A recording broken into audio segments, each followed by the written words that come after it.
morning and welcome to this morning's edition of your Monday Morning Espresso Shot. Thank you once again, excuse me, thank you once again for joining me this morning. Let us begin now, as we always do, by placing our awareness in the area of the heart. And let us take slow, deep, gentle breaths and experience these breaths flowing in and out of our hearts. This is a gentle exercise. Be good to yourself. Allow these breaths to flow into your heart. Imagine them flowing into your heart. Of course, you're going to be breathing from your nose or your mouth, but just imagine they're flowing into your heart. Place your awareness there. And when you exhale, imagine that they're flowing out of your heart. Let's do this for a few breaths.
Slow, deep, gentle breaths.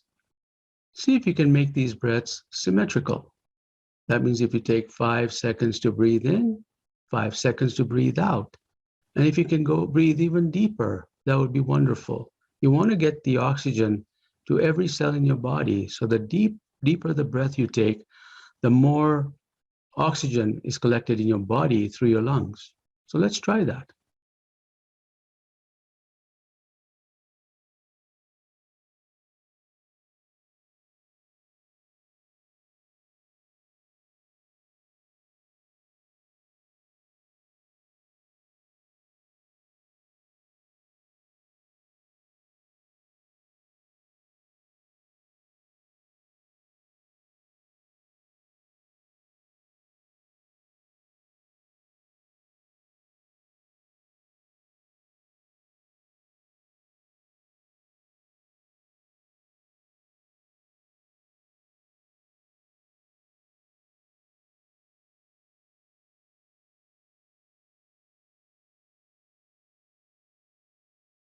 Now draw these breaths right into your perineum. See if you can imagine them going into your heart and right down to your lower stomach and into your root chakra perineum. And as you exhale, exhale from that root chakra point out and up, out of your heart. See if you can take these breaths deeper, slower, gentler, and allow the full body experience of this breath to come through.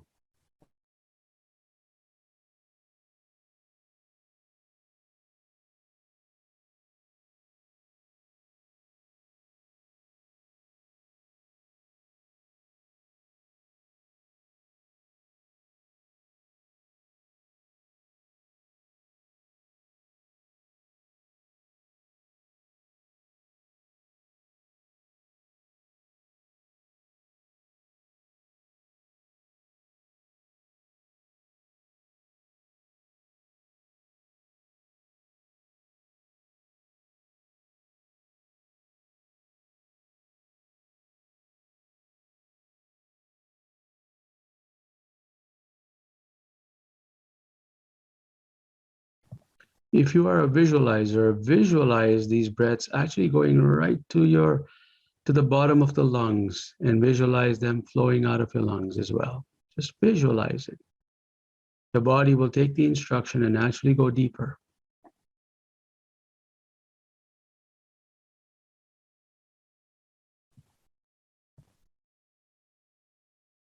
Now open your eyes if you had them closed. You can continue breathing like this, of course, for as long as you want. You're going to breathe anyway, so you might as well just keep taking the deep breaths while we talk about today's topic. Today's topic is the state of human consciousness. And I wanted to share with you my perspective on this particular topic, especially because of what's going on in the world nowadays.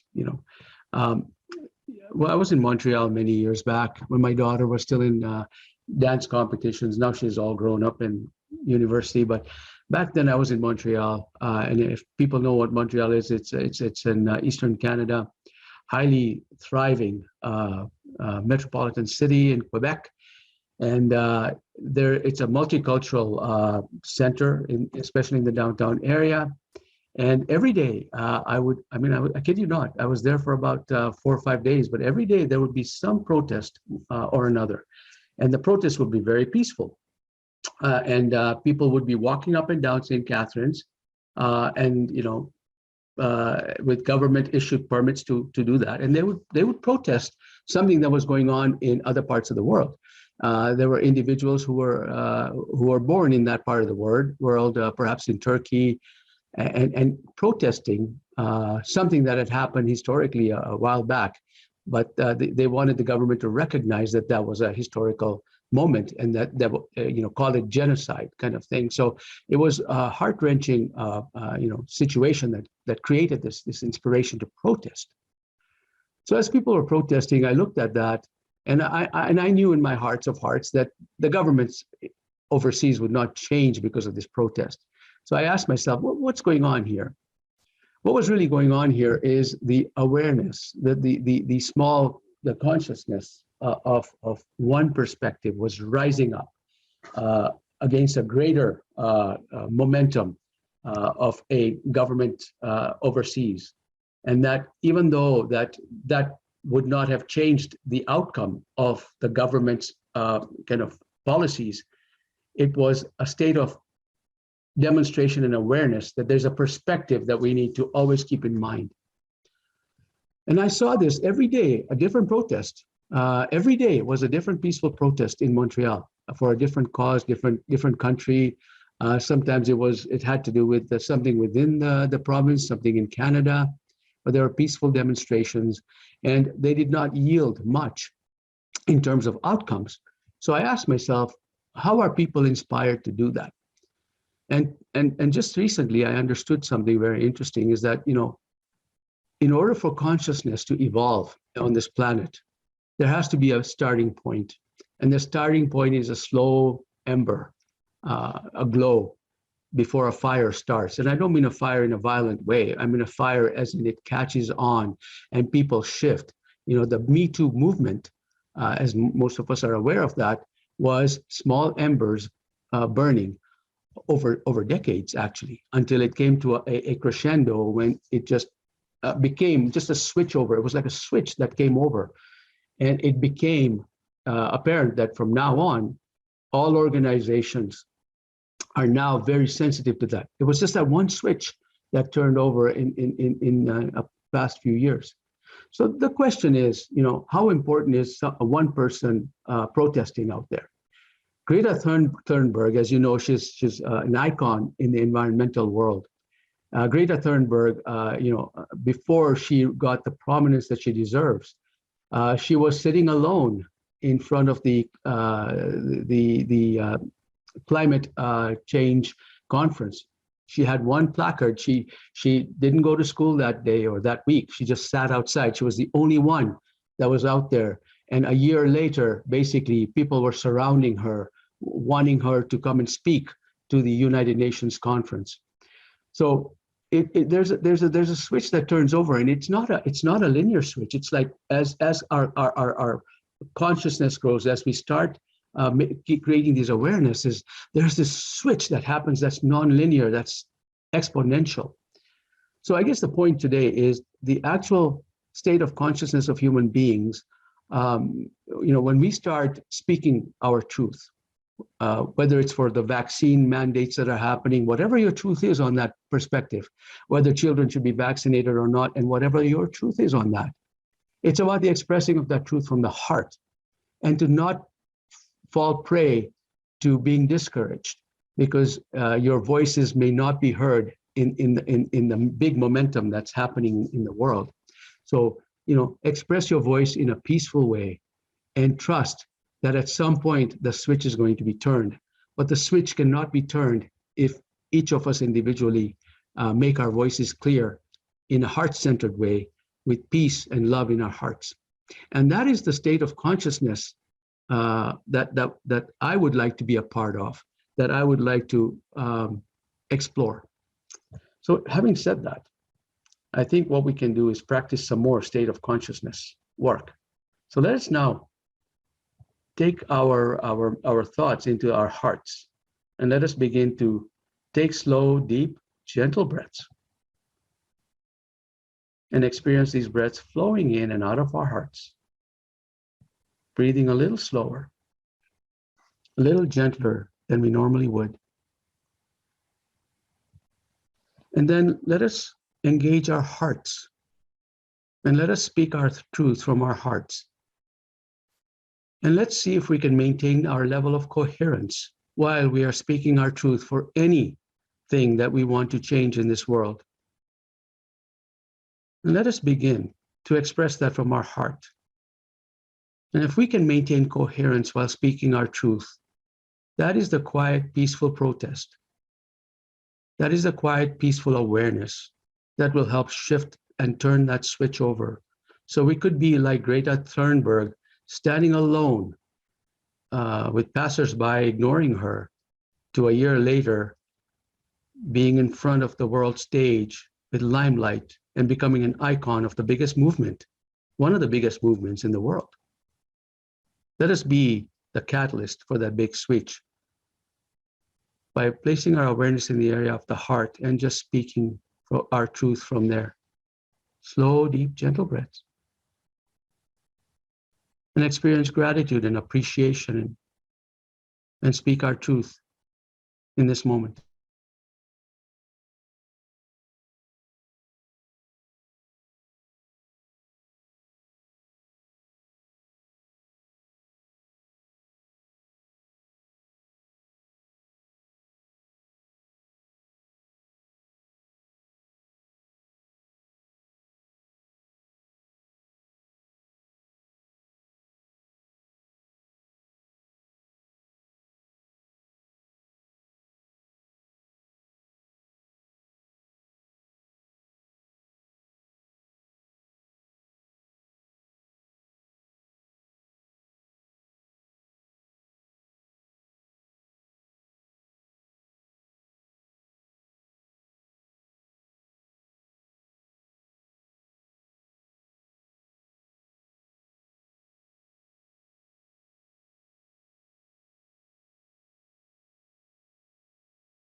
Now ask your body to allow you to experience a more intense version of the emotion of gratitude and appreciation.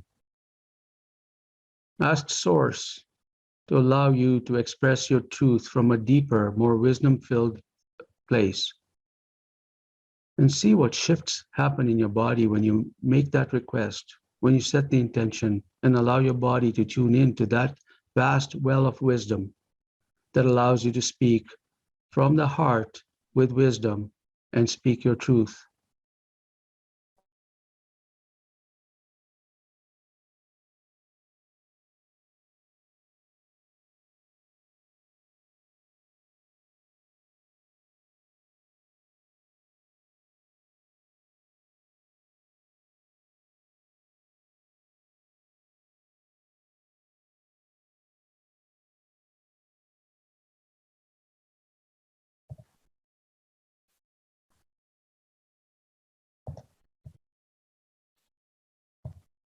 Thank you so much for joining me this morning. You can open your eyes if they were closed, of course. I'm happy to take questions, comments, reflections, if you have any, by all means. And in the meantime, while you're typing those in, just wanted to give you an opportunity to have a chat with me. If you want me to help you get out of your own way, happy to do that. So just give me a shout and we can do that. Any questions, comments, by all means, bring them through. And if not, I will certainly chat with you very soon next week, and we will pick another topic. I don't know what that topic is right now, but I'm sure it'll come to me, or if you want to send me an email, we can certainly pick that topic. All right, see no questions coming through here.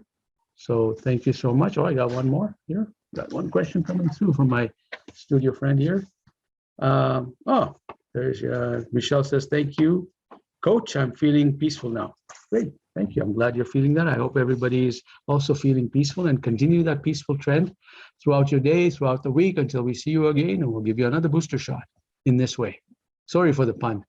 I just couldn't resist doing that. Yes, Teresa, quite the rainfall in BC. Yes, we've had some supply chain issues in BC because we've had some tremendous rainfall. I hope are you in BC, Teresa? I hope, I don't think you are. I think you're somewhere else. But yeah, it's Alberta, yeah. I think it's quite the rainfall in BC, and we send our prayers and thoughts to people in British Columbia here on the West Coast who are going through quite a bit in terms of not having access outside of BC. So prayers go to there. Thank you for that, Teresa. Shelley's saying, I'm happy for your style of booster. I appreciate that. Thank you. Teresa, you're saying I'm holding anger I don't need. Yeah, Teresa, sometimes our body holds anger. And the most important aspect of holding that anger is to recognize that you are holding anger. Some people don't even recognize that. They walk around and being angry, but they don't realize that that's not normal, because that's, to them, is their normal. But recognizing that you're holding anger then allows you to set the intention consciously to say, I would like to release this anger with ease and with grace. And you do that through the practice we do here today. We just do practice and say, show me a higher wisdom way of processing that anger. One of the things that I've learned very recently, and I want to bring that as an espresso shot, but I'll just give you a teaser right now, is our body collects a lot of toxins. We know that, but it also stores toxins. And what I realized, and I learned through a program I'm doing, is it stores toxins through the fat cells in your body. So, if you've been obese, part of your life or all of your life, like I've been obese all of my life. I can't remember any time that I wasn't obese. I'm starting to turn that around now, but I was obese most of my life. And in that obesity, I had fat stored in my body, and the toxins were there. And the idea is to process the fat cells that were there from decades ago, because they don't go away, they hold on. And if you don't process them, if you don't kind of go through a nutritional program to get rid of the fat cells, what happens is those toxins stay forever. And that's where anger is there. So if you are in that state, the idea is to go through a program that allows you to shed all that fat. You can put the fat on again, but you'll put it on with a new energy, with a more of a different perspective, and the toxins will not be there from decades ago. So part of releasing anger is actually working on the vessel, on this particular body temple of yours, and that's very important. So if I were to bring in spirituality to anybody in terms of connecting with them and saying, hey, what do we need to do in our lives to ignite from inside out, which is what I'm all about. I would say, part of the stuff I do here, doing the breathing techniques, heart math, all of those things are very important. But there's a dimension that needs to happen, and that is a nutritional dimension. The dimension of, making sure that you drink lots of water, making sure that you are mindful of the addictive foods that you're consuming, and then finding out emotionally, why is that addictive? Is there something that happened in your childhood that gives you comfort in your childhood that is now showing up unconsciously in your eating habits? All of those things need to be tackled. So you may need more than one coach in your life to help you out. So thank you for kind of putting that through. Teresa saying you're underweight. Yes, you know what, that it may not apply to you in terms of how we hold anger, but we're holding anger in different cells in our body. So the question is, how do you release that anger? And the processing of that anger sometimes is just realizing, consciously being aware of that anger, and then exploring the source of that anger. I've mentioned many times during my, when I did a presentation in Mount Shasta, that I didn't realize what kind of a limiting issue I had.